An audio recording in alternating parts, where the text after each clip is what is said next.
नमस्कार, मैं हूं गीतिका पांडे और आप देख रहे हैं टुडे हरियाणा। हमारे प्यारे राज्य हरियाणा से जुड़ी हुई खबरों को देखने के लिए हमारे चैनल को जरूर सब्सक्राइब करें। साथ ही आप हरियाणा के किस जिले से चैनल देख रहे हैं हमें कमेंट बॉक्स में कमेंट कर जरूर बताएं। मुख्यमंत्री ने पानीपत में की बड़ी घोषणाएं, भाजपा को 7S, कांग्रेस को 3C वाली पार्टी बताया। मुख्यमंत्री मनोहर लाल ने कहा कि 1.80 लाख तक की वार्षिक आय वाले परिवारों की बेटियों की निजी और सरकारी कॉलेज की शिक्षा फ्री होगी। वहीं 1.80 से 3 लाख रुपए तक की आय वाले परिवारों की बेटियों की आधी फीस माफ की जाएगी। इसका वहन सरकार की ओर से किया जाएगा। मुख्यमंत्री मनोहर लाल रविवार को पानीपत के समालखा अनाज मंडी में जन आशीर्वाद रैली को संबोधित कर रहे थे। उन्होंने समालखा को नगर पालिका से नगर परिषद बनाने की भी घोषणा की। साथ ही डिकाडला गांव के नजदीक HSIIDC के माध्यम से उद्योगों के लिए 100 से 500 एकड़ जमीन लेकर इंडस्ट्री हब विकसित करने की घोषणा की। के यौन शोषण का मामला, पुलिस ने प्राचार्य के खिलाफ SC/ST एक्ट की धारा भी जोड़ी। हरियाणा के जींद के उचाना क्षेत्र के एक सरकारी स्कूल में छात्राओं के द्वारा प्राचार्य पर लगाए गए यौन शोषण के आरोपों में अब SC/ST का मामला भी जुड़ गया है। पहले पुलिस ने आरोपी प्राचार्य के खिलाफ छेड़छाड़, अश्लील हरकत, पॉक्सो एक्ट, धमकी देने समेत अन्य धाराओं के तहत मामला दर्ज किया था। प्राचार्य को पुलिस ने गिरफ्तार कर जेल भेज दिया। मामले की जांच SIT कर रही है। कुरुक्षेत्र के ब्रह्म सरोवर में श्रद्धालुओं ने लगाई आस्था की डुबकी, दीपदान कर की पूजा। कार्तिक पूर्णिमा के चलते आज सुबह पवित्र ब्रह्म सरोवर में श्रद्धालुओं ने आस्था की डुबकी लगाई और दीपदान कर पूजा अर्चना की। कार्तिक पूर्णिमा होने के चलते हजारों श्रद्धालु इस सुखद संयोग में भागीदार बनने के लिए उमड़ पड़े। कार्तिक पूर्णिमा का दिन हिंदू धर्म में काफी अहम माना गया है। इस दिन को देव दीपावली भी कहा जाता है। इस दिन पवित्र तीर्थ स्थलों में स्नान करने का विशेष महत्व माना जाता है। हिसार शहरवासियों को राहत, निगम ने प्रॉपर्टी टैक्स बिल बांटने के लिए एजेंसी को दिया 15 दिसंबर तक का समय। प्रॉपर्टी टैक्स के बिल बांटने को लेकर नगर निगम ने एजेंसी को 15 दिसंबर तक का अल्टीमेटम दिया ताकि शहरवासी प्रॉपर्टी टैक्स में छूट का लाभ उठा सके। अभी तक एजेंसी ने 77,000 बिल वितरित किए। बिल वितरण का कार्य पूरा होने के बाद सभी पार्षदों से इस बारे में वेरिफिकेशन किया जाएगा कि उनके वार्ड में पूरे बिल बचे हैं या नहीं। बता दें कि शहर में प्रॉपर्टी टैक्स का सर्वे करने वाली एजेंसी को बिल भी बांटने की जिम्मेदारी दी गई थी। रोहतक में जुटे जाट समाज के लोग, यशपाल मलिक बोले आरक्षण दे सरकार, नहीं तो वोट की चोट देंगे। अखिल भारतीय जाट आरक्षण संघर्ष समिति के संयोजक यशपाल मलिक का कहना है कि भाजपा की केंद्र व राज्य सरकार जाट समाज को OBC में आरक्षण दे, नहीं तो जाट समाज वोट की चोट देगा। मलिक रविवार को हरियाणा के रोहतक के जसिया में छोटू राम जयंती समारोह में जाट समाज के मौजूद लोगों को संबोधित कर रहे थे। में फंदे लटका मिला युवक, मानसिक परेशानी के चलते किया सुसाइड, दरवाजे को तोड़कर निकाला शव। हांसी के हनुमान कॉलोनी में रविवार शाम को एक युवक ने अपने घर पर फांसी लगाकर आत्महत्या कर ली। मृतक के परिजनों ने बताया कि राजेश कई दिन से मानसिक रूप से परेशान चल रहा था।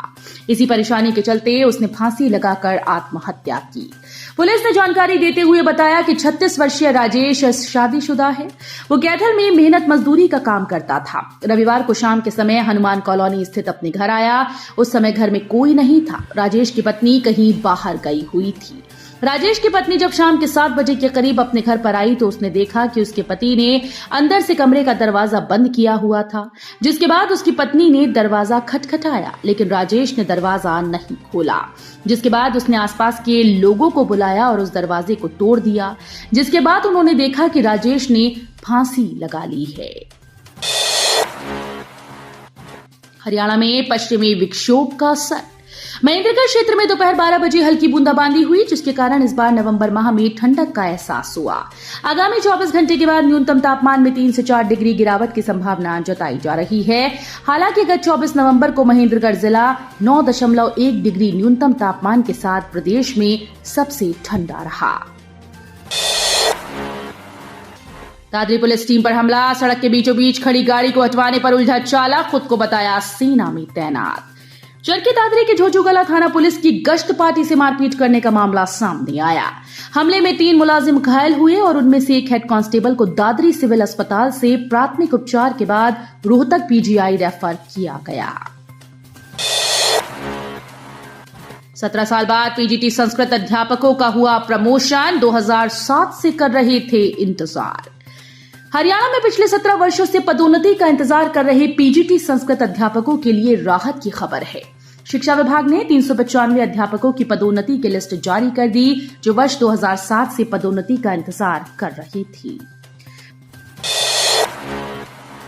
टीबी की महिला सशक्तिकरण की मुहिम को रोहतक पुलिस का झटका, उत्पीड़ित महिला के विरुद्ध अतिक्रमण का मुकदमा दर्ज।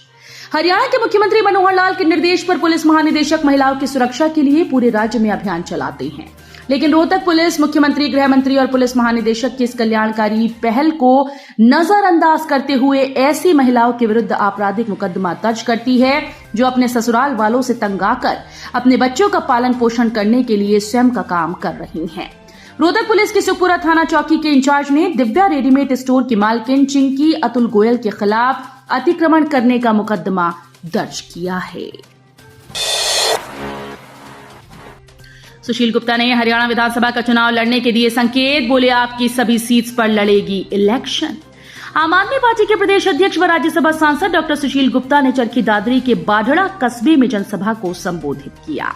इस दौरान सुशील गुप्ता ने हरियाणा में विधानसभा का चुनाव लड़ने के संकेत दिए। प्रकाश पर्व पर सीएम मान ने पंजाबियों को दिया बड़ा तोहफा। गुरु नानक देव जी के प्रकाश दिवस पर पंजाब सरकार द्वारा पंजाब लोगों के लिए मुफ्त तीर्थ यात्रा का आगाज किया गया है। आज उसी मकसद से पंजाब के मुख्यमंत्री भगवंत मान व आम आदमी के सुप्रीमो अरविंद केजरीवाल संगरूर की धुरी में पहुंचे। तीर्थ यात्रा की शुरुआत के समय बड़ी रैली की गई। नौसेना में सब लेफ्टिनेंट बना हरियाणा का लाल, पूरी की बचपन की इच्छा, पिता भी एमसीपीओ के पद पर कार्यरत। सोनीपत के गांव सांदल कला के लाल के नौसेना में सब लेफ्टिनेंट बनकर गांव का नाम रोशन किया। रक्षा पृष्ठभूमि वाले अरुण कुमार के पिता भी भारतीय नौसेना में एमसीपीओ के पद पर कार्यरत हैं। सोनीपत में भूकंप से कांपी धरती, तीव्रता रिक्टर पैमाने पर 3.0 मापी गई। रविवार को तड़के 4 बजे सोनीपत, झज्जर, जींद और रोहतक में भूकंप के झटके महसूस किए गए। इससे पहले 3 अक्टूबर को भी सुबह 11:06 पर सोनीपत में 2.7 तीव्रता का भूकंप आया था।